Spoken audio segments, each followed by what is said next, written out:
রাজনীতিতে প্রতি মুহূর্তে বদলায় দৃশ্যপট। ত্রয়োদশ নির্বাচন সামনে রেখে এই মুহূর্তের রাজনীতিতে আমরা দেখতে পাচ্ছি নির্বাচনী মেরুকরণ। যদিও নির্বাচনের সুস্পষ্ট রোডম্যাপ ঘোষণা হয়নি, ইতিমধ্যেই সার্বিক প্রস্তুতি এগিয়ে নিয়েছে নির্বাচন কমিশন। হিসেব নিকেশে ব্যস্ত রাজনৈতিক দলগুলো। বাংলাদেশের রাজনীতিতে ভোটের সাথে জোটের সম্পর্ক বহু পুরনো। নির্বাচনী মৌসুম এলেই ছোট রাজনৈতিক দলগুলোর কদর বাড়ে, সেই সঙ্গে ভোট ও জোটের খেলায় চলে দর কষাকষি। ভোটের রাজনীতি, জোটের রাজনীতি, এই প্রসঙ্গে আজ আলোচনা করতে চাই। দর্শক, সেই সঙ্গে আমাদের আলোচনায় উঠে আসবে সমসাময়িক রাজনীতির উল্লেখযোগ্য বিষয়গুলো। আমি ফারনাজ জুই, সবাইকে আমন্ত্রণ জানিয়ে শুরু করছি দেশ টেলিভিশনের নিয়মিত আয়োজন দেশ সাম্প্রতিক। নিবেদন করছে RIL angle channel and square বার। আজকের আলোচনায় আমরা আমন্ত্রণ জানিয়েছি দুজন সম্মানিত অতিথিকে। চলুন এই পর্যায়ে পরিচিত হই। স্টুডিওতে আছেন ডাক্তার জাহিদুর রহমান, শিক্ষক ও রাজনীতি বিশ্লেষক। সেই সঙ্গে আরও আছেন মোশাররফ আহমেদ ঠাকুর, শিক্ষক ও রাজনীতি বিশ্লেষক। দুজনকেই আমন্ত্রণ জানাচ্ছি আজকের আলোচনায়। মোশাররফ আহমেদ ঠাকুর, আপনাকে দিয়ে আলোচনাটা শুরু করি। যেমনটি বলছিলাম যে ভোটের আগে আমরা দেখি যে জোটের এক ধরনের তৎপরতা বাড়ে। কেন গুরুত্বপূর্ণ হয়ে ওঠে জোট? ধন্যবাদ আপনাকে, আপনার দর্শক শ্রোতা, অপর বিজ্ঞ আলোচক। দেখুন, আপনার শব্দ দুটো, একটা হচ্ছে ভোট আর একটা জোট। তো ভোটের রাজনীতি আমি যতদূর ইতিহাসে দেখি, 1919 সালের ভারত শাসন আইনের অধীনে প্রথম আমাদের এখানে নির্বাচন হয় 21 বা 22 সালে, এবং ওই নির্বাচনে মুসলিম লীগ এবং কংগ্রেস দুটাই বর্জন করে, যার ফলে ওই নির্বাচনটা আমাদের এই অঞ্চলে তেমন গুরুত্বপূর্ণ ছিল না। তারপর দ্বিতীয়ত 1935 সালে প্রাদেশিক স্বায়ত্ত শাসন দিয়ে ভারত শাসন আইন তৈরি হয়, এবং প্রদেশগুলোর যে প্রধানমন্ত্রী হতেন, এটাকে চিফ মিনিস্টার বলা হতো না, প্রধানমন্ত্রী বলা হতো। 1937 সালে যে নির্বাচনটা হয়, সেই নির্বাচনেও জোট আসে নাই। সেই নির্বাচনে আমাদের বেঙ্গল থেকে, অল বেঙ্গল মানে পশ্চিমবাংলা পূর্ব বাংলা মিলিয়ে যেটা হলো, সেইটা শেরে বাংলা একে ফজলুল হক তিনি হলেন, কি বলে, বেঙ্গলের প্রধানমন্ত্রী হলেন। আর জোটের রাজনীতি, এবং 1954 সালে, এর পরবর্তী 46 সালেও যে নির্বাচনটা হয়, সেটাতেও কোনো জোট দেখা যায় নাই। প্রথম জোটের রাজনীতি আমাদের কাছে খুব স্মরণীয় হয়ে আসে 1954 সালে। সেটা নতুন রাষ্ট্র পাকিস্তানের পূর্বাঞ্চলে যে ভোট হয়, সেই ভোটে একটা ত্রিদলীয় ভোট হয়। সেটা ত্রিদলীয় একটা যুক্ত ফ্রন্ট হয়, এবং সেই যুক্ত ফ্রন্টে আওয়ামী লীগ, তারপরে শেরে বাংলা একে ফজলুল হকের কৃষক প্রজা পার্টি, আর মৌলানা আতাহার আলীর নেজামে ইসলাম, এই তিনটা পার্টি মিলে ত্রিদলীয় ঐক্যজোট হয়। এবং ত্রিদলীয় ঐক্যজোটের কাছে ভূমিধস পরাজয়ের শিকার হচ্ছে মুসলিম লীগ, ক্ষমতাসীন মুসলিম লীগ। তো সেই থেকে জোটের রাজনীতিরা আমাদের এখানে খুব ভালোভাবে চলে আসে, এবং 66-এর পরে 68-এর দিকে আইসা দেখা যায় আমাদের ডিএসসি, ডাক, ডেমোক্রেটিক অ্যাকশন কমিটি, এইরকম দুই একটা নামে কয়েকটা জোট হয়। এবং বেসিক্যালি এখানে ডেমোক্রেটিক অ্যাকশন কমিটি, এদের নেতৃত্বেই পুরো আন্দোলনটা, আইয়ুব বিরোধী আন্দোলনটা 60-এর দশকের শেষের দিকে চলে। এবং এই ডিএসসি বা মৌলানা আব্দুল হামিদ খান ভাসানীর ন্যাপ ভাষা নিয়ে মূলত 69-এর গণ অভ্যুত্থানের নেতৃত্ব দেন, ছাত্ররা এর সাথে ছিল। তারপরে তো বাকিটা সবাই বলতেই পারবে, জোট এবং ভোট। 73 নির্বাচনে জোট টোট হয় নাই। 79-তেও তেমন কোনো, 79-তে জোট না হলেও 78-এর যে রাষ্ট্রপতি নির্বাচনে জোট ছিল, গণতান্ত্রিক জোট, ফ্রন্টে ছিলেন, ক্যান্ডিডেট ছিলেন জেনারেল ওসমানী, এবং জাতীয়তাবাদী ফ্রন্টের ক্যান্ডিডেট ছিলেন জিয়াউর রহমান। এবং এখানেও এই সময় থেকে মনে হয়। আর পরে জোট আমি বলি যে এরশাদ বিরোধী আন্দোলনের সময় আমাদের জোট হয় 7 দলীয় জোট, 15 দলীয় জোট, 5 দলীয় জোট, বাম জোট। এরপরে বাকি যেগুলো আছে এখনকার দর্শক শ্রোতা জানেন এখনকার যে জোটের যে রাজনীতিটা। তো সেই থেকে আমি আপনাকে বলি যে ভোটের রাজনীতিতে জোটের একটা প্রভাব আছে, কিন্তু ফাইনালি যে 2001 সালে যে নির্বাচনটা, জোটের যে পলিটিক্সটা হলো, সেখানে বিএনপি তো তার জোট সঙ্গীদের ছাড়াই প্রায় 180 সিট পেয়ে যায়। আওয়ামী লীগের ক্ষেত্রেও যে শেষে দেখা যায় যে 2009-এ সে অন্যান্যদের ছাড়াই মোটামুটি সংখ্যাগরিষ্ঠতা পেয়ে যায়। তো জোটের রাজনীতি কিছু ক্ষেত্রে গুরুত্বপূর্ণ, আবার কিছু ক্ষেত্রে গুরুত্বপূর্ণ না, এবং দেশের পরিস্থিতি এবং সরকারের আচরণ, এটা কি আচরণ সরকার করে, এই আচরণের উপর নির্ভর করে জোটটা কিভাবে, জোটের যে তাদের ঐক্যটা কত মজবুত হবে বা কতটা ঢিলেঢালা হবে, এটা সরকারের আচরণের উপর নির্ভর করে। যেহেতু আওয়ামী স্বৈরাচার এখানে আমাদের এখানে খুব ঝেঁকে বসেছিল, আমরা 20 দলীয় জোট, তারপরে জাতীয় ফ্রন্ট, এইরকম রাজনীতি আমরা দেখেছি। এখন দেখা যাক এখন কোন দিকে যাচ্ছে। জামায়াতে ইসলামী কিছু লোকজনকে টানতে চেষ্টা করছে, আবার বিএনপিও ঠিক সেম লোকজনদেরকেই টানতে চেষ্টা করছে। তো বিএনপি আর জামায়াতে ইসলাম হয়তো বর্ষি দিয়ে নেওয়ার চেষ্টা করছে, কেউ লিখেছেন, কে জানি লিখেছেন দেখলাম, জামায়াতে ইসলাম বর্ষি নিয়ে চেষ্টা করছে, বিএনপি তাদেরকে ঝাঁকি জাল দিয়ে ধরার চেষ্টা করছে। তো এখন এটাতে আমি মনে করি না যে এইটার খুব যে প্রয়োজন আছে। আমার একটা আইডিয়া হলো যে অরাজনৈতিক পরিবেশে রাজনীতির চর্চাটা হচ্ছে, এবং রাজনীতির চর্চাটা রাজনৈতিকভাবেই হওয়া উচিত, এবং রাজনৈতিক চর্চাটা আদর্শিকভাবে হওয়া উচিত। যেমন স্বাধীনতার পরে আমরা যারা স্বাধীনতা যুদ্ধ করলেন 80% মানুষ কৃষক শ্রমিক এবং কৃষক শ্রমিকের সন্তানরা, এদের জন্য কিন্তু স্বাধীনতার পরে তেমন কোনো আলাদা কোনো কিছু ডিফাইন করা হলো না, ডিটারমিন করা হলো না। তো আমি মনে করি এখন যদি রাজনীতিটা অরাজনৈতিক বক্তব্য নিয়ে না হয়, রাজনীতিরা রাজনীতির বক্তব্য নিয়ে, আদর্শ নিয়ে যদি চর্চা হয়, তাহলে এত জোট টুটের ধন্যবাদ জানাচ্ছি মোশাররফ আহমেদ ঠাকুর। ডাক্তার জাহিদুর রহমান, নির্বাচনী মৌসুমে আমরা দেখি ছোট দলগুলোর কদর বাড়ে। আমরা ছোট দলগুলোর যদি পারসেপশন বুঝতে চাই, তারা বড় দলগুলোর হয়তো বা ছায়াতলে থাকতে চায়, কিন্তু বড় দলগুলো আসলে কোন পারসেপশন থেকে জোট করে? খুবই ইম্পর্টেন্ট প্রশ্ন। কারণ হচ্ছে অনেকে এভাবে বলেন তুচ্ছতাচ্ছিল্য করার জন্য যে এই ছোট দলটা তো একা দাঁড়ালে ওটার যিনি প্রধান আছেন তিনি উপজেলা চেয়ারম্যানও হতে পারবেন না, ইউনিয়ন পরিষদ চেয়ারম্যান হতে পারবেন না। তাহলে খুব গুরুত্বপূর্ণ প্রশ্ন যে বড় দলগুলো ক্ষমতায় যায়, তারা কি স্টুপিড? এটা আওয়ামী লীগের ক্ষেত্রে যেমন সত্য, আওয়ামী লীগের সাথে এরকম অনেক দল যখন তারা জেনুইনলি পলিটিক্স করার চেষ্টা করেছে, আবার বিএনপির সাথেও ছিল, তার মানে নিশ্চয়ই কোনো ফ্যাক্টর আছে। তার আগে মোশাররফ ভাইয়ের একটা জায়গায় আমি একটু ডিফার করি, সেটা হচ্ছে 2001 সালে যখন জোট হয়েছিল, বিএনপি একাই 180 পেয়েছে, এর সাথে কিন্তু জোটেরও একটা ইম্প্যাক্ট আছে। সেটা হলো প্রত্যেক কনস্টিটিউয়েন্সিতে, বিশেষ করে জামায়াতের, তাদের সাথে যেহেতু জামায়াতের জোট ছিল, তাদের বেশ কিছু সংখ্যক ভোট আছে, এটা কম বেশি আছে কনস্টিটিউয়েন্সি অনুযায়ী 10, 15, 20, 25,000। এই ভোটগুলো তো তখন বিএনপির বাক্সে গেছে, সেই কারণে বিএনপির জয় পাওয়াটা তুলনামূলকভাবে সহজ হয়েছে। আবার আওয়ামী লীগের সাথে অন্য ছোটগুলো চাইতে জাতীয় পার্টি একটা সিগনিফিক্যান্ট বেশ কিছু জায়গায় পকেট আছে, তাদের বেশ কিছু সিটে তাদের ওই ধরনের ভোটার আছে, সুতরাং তাদের ভোটও যখন বাক্সে যায়, সুতরাং নৌকা জিতলো বা ধানের শীষ জিতলো, কিন্তু তার মধ্যে কিন্তু অন্য ভোটও আছে, সো এরকম ইম্প্যাক্ট আছে। এবার আমি ওইটা জায়গাটায় আসছি যেগুলোকে আমরা ছোট দল বলছি, ওদেরকে তাহলে কেন নিচ্ছে। একটা জিনিস খুব ইম্পর্টেন্ট, সেটা হলো আমাদের ছোট দলগুলোর অনেক নেতা আছেন যারা জাতীয় পর্যায়ে ব্যক্তি হিসাবে যথেষ্ট সুনামধন্য, তাদের এক ধরনের এনগেজমেন্ট আছে মানুষের সাথে, তাদের বক্তব্য মানুষ পছন্দ করে, তাদের কর্মসূচি পছন্দ করে। ফলে ওই মানুষগুলোকে যখন রাখা যায়, আপনি কতগুলো বার্তা সমাজে দেন। সেটা হলো, ধরুন আমি এভাবে উদাহরণ দিই, এবার বিএনপি এটা দিয়ে বোঝাতে পারি, যেমন ধরুন বিএনপি এবার, আমি মনে করি বিএনপির কোনো জোটের কোনো প্রয়োজন নেই, একেবারেই নেই। আওয়ামী লীগ যেহেতু মাঠে নাই, জামায়াত যদি তার প্রধান প্রতিপক্ষ হয়, জামায়াত আসলে জাস্ট ভেসে যাবে বিএনপির যে ভোটের রাজনীতি, আমি মনে করি এবার। কিন্তু তারপরও বিএনপি দেখবেন যে গণতন্ত্র মঞ্চের সাথে তারা আছে, হয়তো তাদেরকে কিছু সিট ছেড়ে দিতে পারে। অলরেডি আমরা দেখেছি গণ অধিকার পরিষদের 2 নেতা, তারপর আরো কার জন্য যেন চিঠি দিয়েছে বিএনপির কেন্দ্রীয় পর্যায় থেকে, আমরা ধারণা করতে পারি সিটগুলো তাদেরকে ছেড়ে দেওয়া হচ্ছে।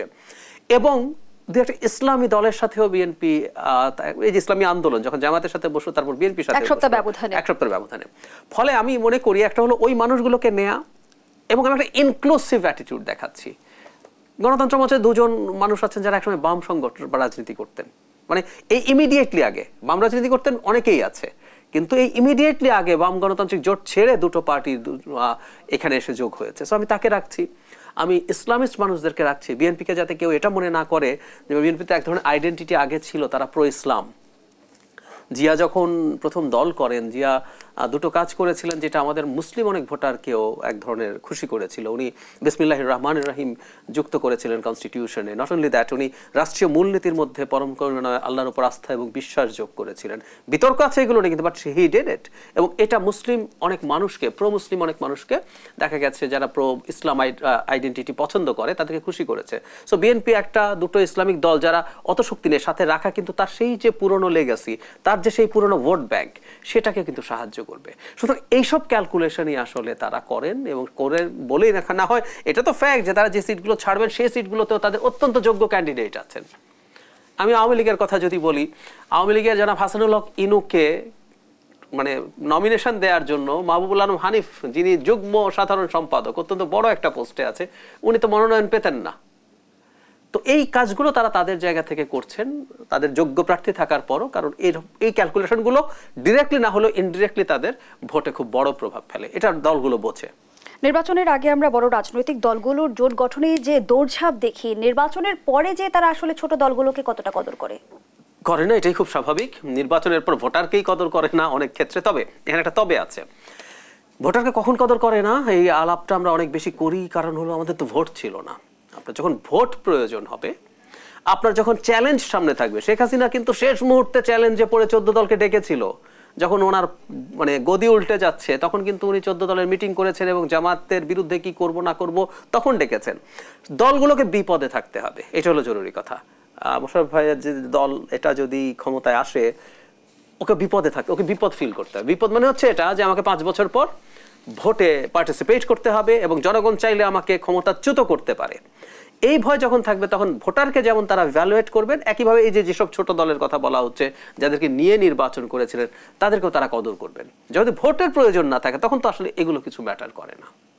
বর্তমান সময়ে আমরা রাজনৈতিক দলগুলোর দৌড়ঝাঁপ দেখতে পাচ্ছি, আমরা নির্বাচন কমিশনের প্রস্তুতি দেখতে পাচ্ছি, কিন্তু নির্বাচনের সুস্পষ্ট যে আমরা যদি রোডম্যাপের কথা বলি, সেটি এই মুহূর্তে কতটা জরুরি? আমি মনে করি এই মুহূর্তে খুব জরুরি না। এখন পর্যন্ত যে রোডম্যাপ আছে, আমি এটাকে অ্যাডেকুয়েট মনে করি। যদি আমরা বিএনপিকে দেখেছি, তারা আরো সুস্পষ্ট কিছু চায়। মানে আমরা তো একদম সর্বোচ্চ একটা সীমা পেয়ে গেছি, সেটা হলো জুন 2026। আর আমাদের প্রধান উপদেষ্টা যেভাবে বলেছেন, কম সংস্কার হলে এই বছরের মধ্যেই নির্বাচন হবে। সো আমরা কিন্তু এখন পর্যন্ত একটা মোটামুটি টাইমলাইন পেয়ে গেছি। এখন সুস্পষ্টটা পাওয়ার জন্য একটু সময় দিতে হবে, কারণ এই ফেব্রুয়ারিতেই দলগুলোর সাথে সরকার বসবেন, বসে তারা এই যে সংস্কার কমিশনের যে রিপোর্টগুলো আছে সেগুলো নিয়ে কতটুকু তারা করবেন সেটার উপরে ডিপেন্ড করবে। সো ওই আলোচনার পর আমি ধারণা করি ফেব্রুয়ারি মাস পুরোটাও যদি আলোচনায় যায়, মার্চের দিকে আমরা সুস্পষ্ট রোডম্যাপ পেয়ে যাব। সো আমি এখন পর্যন্ত যা আছে এটাকে একেবারে ঠিকঠাক বলে মনে করি। আরেকটা কথা যোগ করতে চাই, আমাদের প্রধান উপদেষ্টা কিন্তু তার এই নির্বাচনের টাইমলাইন এবং কিভাবে নির্বাচন হবে, সংস্কার হবে, এই একটা জায়গায় অত্যন্ত কনসিস্টেন্ট আছেন। কোনো কোনো উপদেষ্টা এটা সেটা বলতে পারে, বাইরে থেকে ছাত্রদের সংগঠনগুলো এটা সেটা বলতে পারে, কিন্তু প্রধান উপদেষ্টার কোনো নড়চড় নেই। সো আমি মনে করি সব ঠিকঠাকই আছে। এরই মধ্যে আওয়ামী লীগের কর্মসূচি ঘিরে রাজনৈতিক মহলে নানা আলোচনা চলছে। সরকারের পক্ষ থেকে যদিও কঠোর বার্তা দেওয়া হয়েছে, তারপরে ত্রয়োদশ নির্বাচনের সমীকরণকে সামনে রেখে কি আওয়ামী লীগ কর্মসূচি ঘোষণা করলো কিনা? নির্বাচনের সমীকরণ না, তার আগে একটা কথা একটু বলে রাখি, আমি সরকারের প্রতি বলতে চাই, এটা নিয়ে আমি অলরেডি কথা বলেছি। সেটা হলো, আমি ঠিক জানি না সরকার কিসের ভিত্তিতে আওয়ামী লীগের কর্মসূচিতে বাধা দেবে। আওয়ামী লীগ একটা নিষিদ্ধ দল না, এবং তার নিবন্ধনও বাতিল হয় না। টেকনিক্যালি সে এখনও তার মার্কা দিয়ে নির্বাচন করতে পারে, এবং একটা নিষিদ্ধ নয় এমন দল হিসাবে তার তো কর্মসূচি দেওয়ার অধিকারও আছে। আমি আসলেই জানি না সরকারকে কোনো একটা লিগাল ফ্রেমওয়ার্কের মধ্যেই কাজটা করতে হবে। আমি একমত যে আওয়ামী লীগ আবার রাজনৈতিক কর্মসূচি নিয়ে আমাদের সামনে আসছে, এটা আমাদের অনেককেই প্রচণ্ড ক্ষুব্ধ করবে। তারা এটা কেন করতে চাইছে? নির্বাচন এখন অনেক দূরের পথ, তারা আসলে আলোচনায় থাকা বা প্রাসঙ্গিক থাকতে চাইছে। আসলে ওদের দুটো বিপদ, কর্মসূচি ডাকারও বিপদ আছে। আপনি ডাকবেন কিন্তু কেউ আসবে না। আওয়ামী লীগ নাকি বিরোধী দলে গেলে প্রবল পরাক্রমশালী দল হয়ে যায়, বিএনপি বিরোধী বলে পারে নাই, আওয়ামী লীগ হলে কবে এরকম ফেলে দিতে, সব আমরা খুব শুনেছি, কিন্তু আমরা দেখবো আসলে শেষ পর্যন্ত কিছু হয় নাই। এটা তাহলে কর্মসূচি ডাকলেন এবং কিছু হলো না, এটা আপনার সমস্যা। আবার আপনি না ডেকে বসে থাকার একটা প্রবলেম আছে, যে এরকম একটা দল যে তার তৃণমূলের কাছে বার্তা দিতে পারছে না যে সে এখনো বেঁচে আছে, 6 মাস চলে গেছে, এখনো অনেক সময় হয়ে গেল। তো তারা এখন এক ধরনের সরব হওয়ার চেষ্টা করছে, এবং এই প্রসঙ্গে আমরা বলবো এই প্রথম তারা অফিসিয়াল কর্মসূচি দিয়েছে তাদের অফিসিয়াল পেজে, বিক্ষোভ, মিছিল, সমাবেশ এবং হরতাল। 18 জানুয়ারি একটা হরতাল ডাকা হয়েছিল, এটা একটা অন্য সংগঠন, কিন্তু আওয়ামী লীগ প্রথম হরতাল ডাকলো। এটা আসলে জাস্ট তাদের দলের লোকজনকে একটু চাঙ্গা করা এবং একটু দেখা মাঠের পরিবেশটা কেমন আছে, 2-4 জন হয়তো নামতে পারে, তাদের কি পরিস্থিতি হয় সেটা দেখার জন্য। এর আগে আমরা দেখেছিলাম যে 10 নভেম্বর আওয়ামী লীগ একটা কর্মসূচি ঘোষণা করে মাঠে নামতে পারেনি, রাজনৈতিক দলগুলোই প্রতিরোধ গড়ে তুলেছিল। এবার রাজনৈতিক দলগুলোর পদক্ষেপ কি হতে পারে বলে ধারণা করেন, সেই প্রশ্নটি আপনার কাছে রেখে যাচ্ছি। বিরতির সময় হয়েছে। দর্শক, দেশ সম্প্রতিকের এই পর্যায়ে একটা বিরতি দিচ্ছি, সাথেই থাকুন।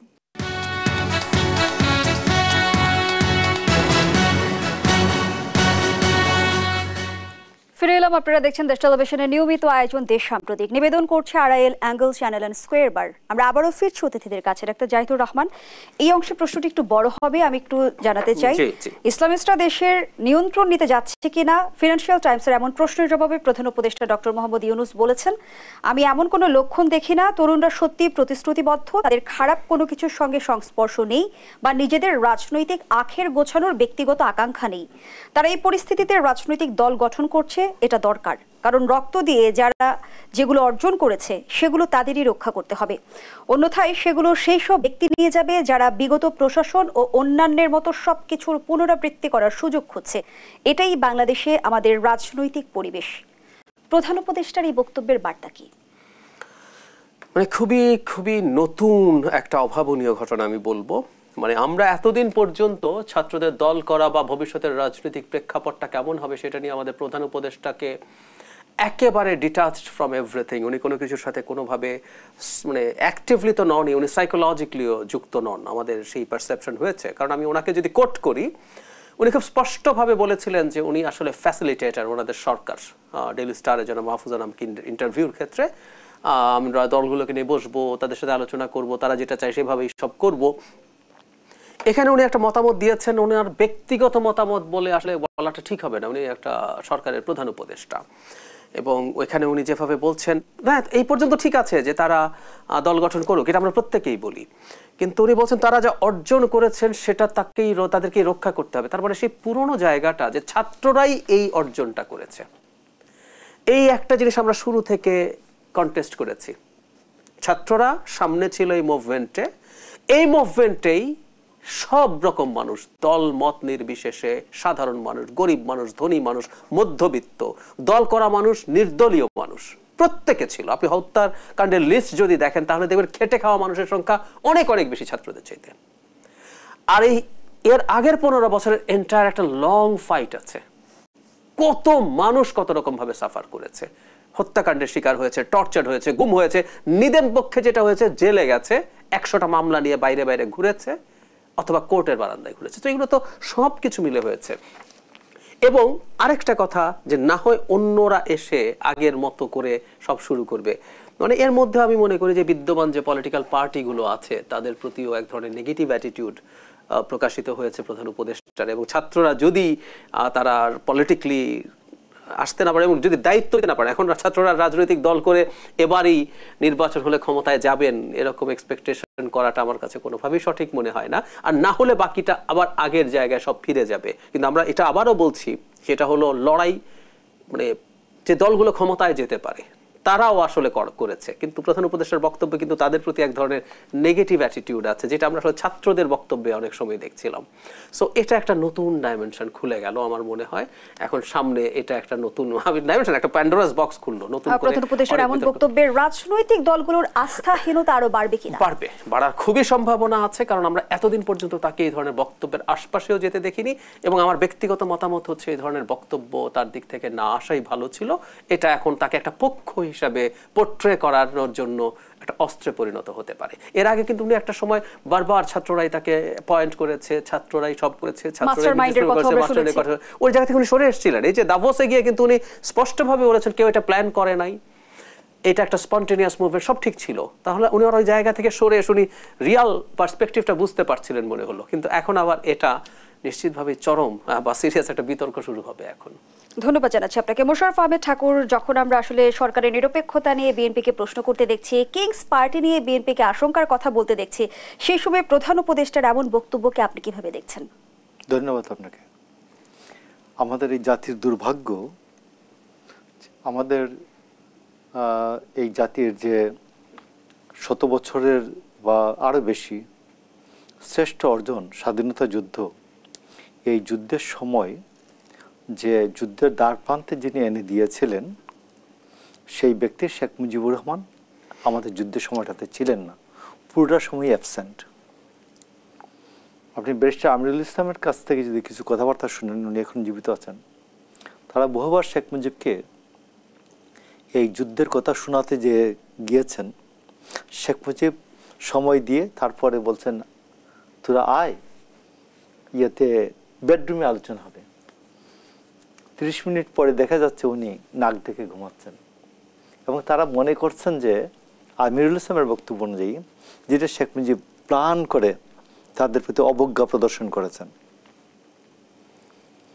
আমাদের এই 24-এর এইটাতে দুর্ভাগ্য যে শেখ আমাদের যিনি দায়িত্ব নিলেন অভ্যুত্থানের পরে, তিনি বিশেষ করে 15ই জুলাই থেকে তো একটা নিউ টার্ন নেওয়া শুরু করে আন্দোলনটা।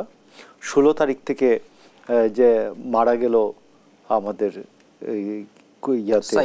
সাইদ মারা গেল, আবু সাইদ, এবং ওইখান থেকে ওয়াসিম এরা মারা গেল। 16 তারিখ থেকে নতুন টার্ন, নতুন বাঁক নেওয়া শুরু করলো আন্দোলনটা। উনি আমাদের ডক্টর ইউনূস তখন এত ব্যস্ত ছিলেন অলিম্পিক নিয়ে, তিনি বাংলাদেশের পত্র পত্রিকা বা কোনো কিছু হয়তো দেখার সুযোগ পান নাই, বা কারোর সাথে কথা বলার সুযোগ পান নাই, যার ফলে তিনি কারো কাছ থেকে শুনি, তার কারো কাছ থেকে আন্দাজ করে করে ওনার বিষয়টা সম্বন্ধে অ্যাসেসমেন্ট দিতে হচ্ছে। এটা হচ্ছে আমাদের দুর্ভাগ্য। আর সৌভাগ্যের কথা হচ্ছে মির্জা ফখরুল ইসলাম আলমগীর একজন সিনিয়র নেতা হিসেবে ওনারা আমাদের চেয়ে বেশি আঁচ করতে পারেন। আমি আপনাকে বলি, এটা আমি বা ডাক্তার জাহেদের কাছ থেকে, আমাদের থেকে ওনার তো অনেক দিনের দীর্ঘ রাজনীতির অভিজ্ঞতা আছে।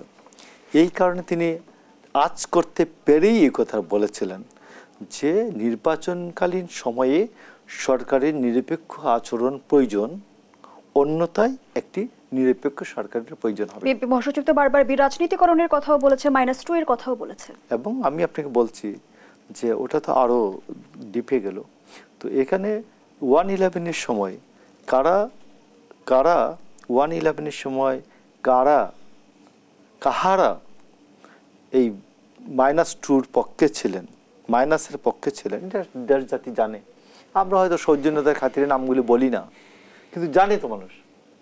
তো আমরা এখনো না বললাম, তো থাক না কিছু কথা গোপনে। তো এই জন্য আমি আপনাকে বলছি যে মির্জা ফখরুল ইসলাম আলমগীর রিয়েলি এটা সঠিক বলেছেন।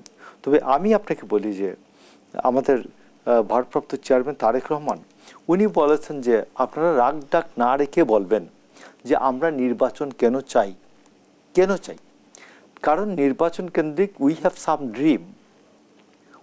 ড্রিম, আমাদের কর্মসূচি আছে নির্বাচন কেন্দ্রিক, এবং আমরা 5ই আগস্টের পরে আমাদের যে নতুন উপলব্ধি, এই নতুন উপলব্ধির মধ্য দিয়ে নতুন উপলব্ধিটাকে আমরা বাস্তবে আনতে চাই, এবং সেইটার জন্য একটা নির্বাচনী ইস্তিহার দরকার।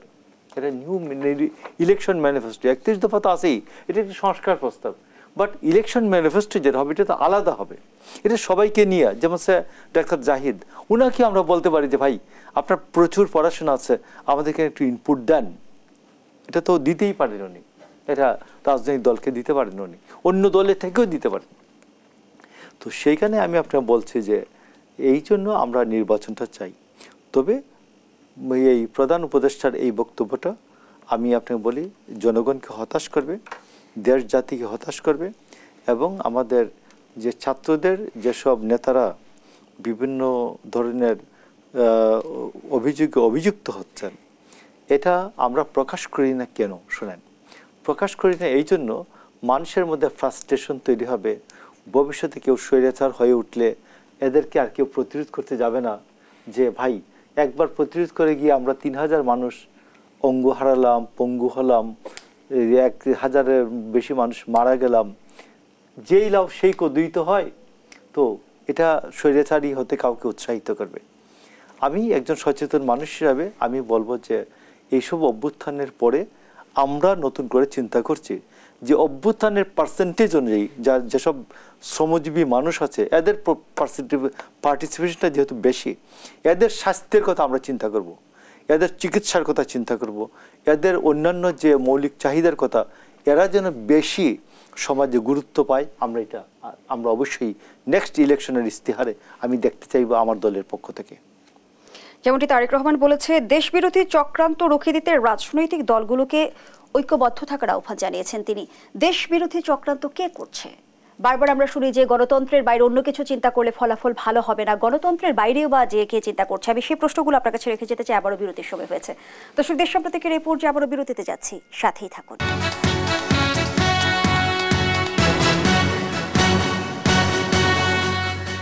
ফিরে এলাম, দেখছেন দেশ টেলিভিশনের নিয়মিত আয়োজন দেশ সাম্প্রতিক। নিবেদন করছে Arail angle channel and square বার। আমরা আবারও ফিরছি অতিথিদের কাছে। মোশাররফ আহমেদ ঠাকুর, যে প্রশ্নটি আপনার কাছে রেখে বিরতিতে গিয়েছিলাম, যেমনটি রুহুল কবির রিজভী প্রশ্ন তুলেছেন, অন্তর্বর্তী সরকারের কোনো ধরনের মাস্টার প্ল্যান আছে কিনা। বিএনপির আরেক নেতা আমির খসরু মাহমুদ চৌধুরী বলেছে, গণতন্ত্রের বাইরে ভিন্ন কিছু চিন্তা করলে ফলাফল ভালো হবে না। অন্যদিকে আবার তারেক রহমান বলেছে যে সব ধরনের ষড়যন্ত্র রুখে দিতে রাজনৈতিক দলগুলোকে ঐক্যবদ্ধ থাকতে হবে। রাজনৈতিক দলগুলো এই মুহূর্তে কতটা ঐক্যবদ্ধ? আমি আপনার রাজনৈতিক দলগুলি ঐক্যবদ্ধ অনৈক্যের তো আমি কিছু দেখি না। এখানে ধরুন ইসলামী আন্দোলনের সাথে বিএনপির 10 দফা একটা সমঝোতা হয়েছে। খেলাফত মজলিসের আমির আব্দুল বাসিত আজাদ এরা দেখা করেছেন আমাদের মহাসচিবের সাথে। অন্যান্য আমাদের যে পুরাতন যে জোটগুলি আছে, নাগরিক ঐক্য, বাম গণতান্ত্রিক ফ্রন্ট, এদের সাথে তো ইউনিটিটা আছে। তারপর এই যে কি নাম যে আমাদের নাগরিক অধিকার পরিষদ, এদের সাথেও আছে সবগুলো। আর জাতি এই পর্যন্ত যত ষড়যন্ত্র বা যত কিছু আছে অর্জন, সবগুলি শেষ পর্যন্ত রাজনৈতিক দলগুলির মাধ্যমেই হয়েছে। আমি আপনাকে বলি যে 10 থেকে ভরা মৌসুমে 10 থেকে 15 টাকা কেজি প্রতি, এই গত এক সপ্তাহে চালের দাম বাড়ছে। এদিকে বাড়ার কোনো কারণ আছে? কোনো কারণ আছে? আচ্ছা, আমি বাড়লো বুঝলাম, আপনার দলের লোকজন চাঁদাবাজি করে এরকম তো বলা হয়। আমি বলছি যে তাইলে আপনি 10 থেকে 15 টাকা কেজি চালের দাম বাড়ছে, আমার কৃষক কি পাইছে? কৃষক কি পাচ্ছে দামটা? কৃষক পাইলে আমার আপত্তি নাই। আপনি মেয়ে সাংবাদিককে ঢুকতে দিলেন না। আমার মেয়েদের ফুটবল জিয়াউর রহমান চালু করছিল আজ থেকে 40-45 বছর আগে। 45 বছর আগে জিয়া মেয়েদের ফুটবল চালু করছিলেন। আপনি আজকে 45 বছর পরে বাংলাদেশে আমাকে দেখতে হবে মেয়েদের ফুটবল বন্ধ করে দিয়েছে, আপনি বিবৃতি দিচ্ছেন কেন? আপনি ধরবেন আগে, আপনি বলবেন বিবৃতিটা হবে আপনার যে যারা মেয়েদের ফুটবল করেছিল তছনছ করে দিয়েছে, পণ্ড করেছে, আমরা এদের এতজনকে ধরেছি। আপনি ধরেন নাই কেন? আপনি বিবৃতি দিবেন কেন? হু আর ইউ? আপনি কি সুশীল সাজান? সুশীল সাজান?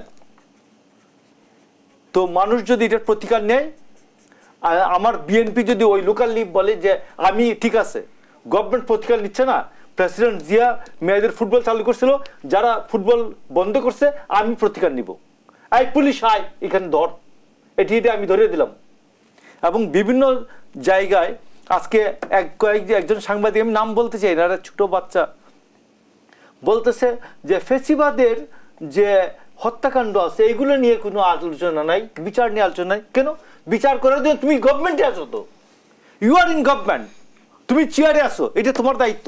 তুমি না করলে আমি বলবো যে তুমি ফেসিবাদের কি বলে, ফেসিবাদকে তুমি খাতির করছো, ফেসিবাদকে তুমি বিচার করছো না কেন? তখন আমি বলবো আমি তো তোমাকে গভর্নমেন্টে রাখছি, আমি তোমাকে মারছি, স্পেয়ার করতেছি, আমার মার্সির উপর তুমি দাঁড়িয়ে আছো। কারণ একটা জেলার থেকে 30 কিলোমিটার দূরে, 35 কিলোমিটার দূরে ইউনিয়নে, ওইখানে বৈষম্য বিরোধী নাই, ওইখানে বিএনপি আছে, জামাত আছে, কিছু কিছু অন্যান্য রাজনৈতিক দল আছে। তো এই জন্য আমি আপনি বলছি যে হিসাবটা হচ্ছে এই কি বলে, এই গভর্নমেন্টের প্রধান একটা সিলেটি একটা প্রবাদ বলি, গণ নষ্ট বড় ভাই পাগল। যতক্ষণ পর্যন্ত বড় ভাই পাগল না হয়, উন্মাদ না হয়, ততক্ষণ পর্যন্ত ওই যৌথ ফ্যামিলিটা ভাঙে না। তো ডক্টর ইউনূস যদি উন্মাদ হয়ে যান, পাগল হয়ে যান, তাহলে টোটাল গভর্নমেন্ট কোলাপস করবে, দেশ ক্ষতিগ্রস্ত হবে। আমি ওনাকে অনুরোধ করে বলবো যে আপনি এখনো, আমরা মনে করি you are the balancing factor, আপনি এখনো দুষে গুণে সবকিছু মিলিয়ে, ইতিহাসের সবকিছু মিলিয়ে আপনাকে আমরা এখনো আস্থায় রাখতে চাই। আপনি দয়া করে সঠিক লাইনে থাকুন। কিন্তু আপনারা তো আবার অভিযোগ করছেন যে এই সরকার জামায়াত সমর্থিত সরকার কিনা। ভাই আমি তো অভিযোগ যেগুলো আমি দেখব করব না, আমি অভিযোগ করব, কিন্তু আমি তাকে ধাক্কা দিয়ে ফেলে দিতে চাচ্ছি কিনা এটা হলো বড় বিষয়। আমি রাজনৈতিক দল, আপনি গভর্নমেন্ট, আপনি ডেভিয়েট হইলে আমি বলবো যে আপনার এটা ডেভিয়েশন হচ্ছে, কিন্তু আমি যখন দেখবো এটা সহ্য করা যাচ্ছে না তখন তো আমি আপনাকে ধাক্কা দেব। হয় আপনি এই ধাক্কার জবাবে আপনি আমাকে পিটাবেন, আমি আমার ধাক্কা জারি রাখবো, আপনি টিকে থাকবেন, আমার ধাক্কার যখন ঝুড় হবে শক্তিশালী হবে আপনি পড়ে যাবেন। তো এটা হচ্ছে রাজনীতির যে ইয়াটা কি বলে খেলাটা। তো এখানে রাজনীতির খেলাটা বিএনপি রাজনীতির খেলছে না, রাজনীতি তাকে মার্সির উপর রাখছে যে ভাই আপনি চালান, আপনি সুষ্ঠুভাবে চালান, সুন্দরভাবে চালান। পুলিশ কোথাও সমস্যার সম্মুখীন হলে বিএনপিকে এটা সমাধান করে দিচ্ছে। আপনি আওয়ামী লীগের বিভিন্ন চেয়ারম্যানরা, ইউপি চেয়ারম্যানরা যেগুলি অস্ত্র হাতে এইভাবে ছবি আছে 3 তারিখে 4 তারিখে 5 তারিখে, ওগুলি পুলিশের থানার সামনে যায় ঘুরে, পুলিশ ধরে না। বিএনপির লোকজন গিয়ে বলতেছে আটকাইলাম, পুলিশকে বলে যে ওসি সাহেব একজন জামাইকে আটকাইছে, আপনি একটু পালকিটা পাঠান, আপনার 4 জন বেহারা দিয়ে একটু পালকি পাঠান, এইখানে আটকাইছে। আসলে গ্রামীণ অবস্থা, থানা লেভেলে অবস্থাটা এইরকম। ধন্যবাদ জানাচ্ছি মোশাররফ আহমেদ ঠাকুর, ডাক্তার জাহিদুর রহমান। অন্তর্বর্তীকালীন সরকারকে সঠিক পথে আনতে রাস্তায় আন্দোলনে নামতে হতে পারে বলে মন্তব্য করেছেন বিএনপি স্থায়ী কমিটির সদস্য সালাউদ্দিন আহমদ। বিএনপি কি বিশ্বাস করতে শুরু করেছে যে অন্তর্বর্তী সরকার ভুল পথে হাঁটছে? বিশ্বাস করতে হয়তো কিছুটা শুরু করেছে। আবার একটা জিনিস মনে রাখতে হবে, রাজনৈতিক দলগুলো মুখে নানা রকম কথা বলবে, রেটরিক ইউজ করবে, অনেক কিছু হতে পারে, দূরতম সম্ভাবনা দেখলেও তারা বলে রাখতে চাইতে পারে।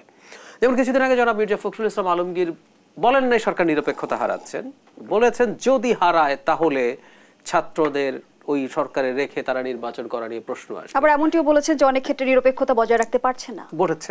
তো তার মানে হচ্ছে এই যে আপনি আগেই কিছু কথা বলে প্রিএমপ্টিভ অ্যাকশন, মানে আপনি হতে পারে খুব দূরতম সম্ভাবনাও যদি থাকে আগে বলে রাখলে এতে দলগুলো মনে করে এতে ক্ষতি নেই, বরং সরকার কিছুটা চাপে থাকবে। মানে বিএনপি এখন যেটা চাইছে তার রাজনৈতিক অবস্থান থেকে সে সরকারকে চাপে রাখতে চাইছে। ধরুন জুলাই আগস্টে ইলেকশন হবে, আমি মনে করি না বিএনপি জুলাই আগস্টে ইলেকশন চায়, একেবারে বৃষ্টির সময়, মানে এই সময় ইলেকশন হওয়া সম্ভব না।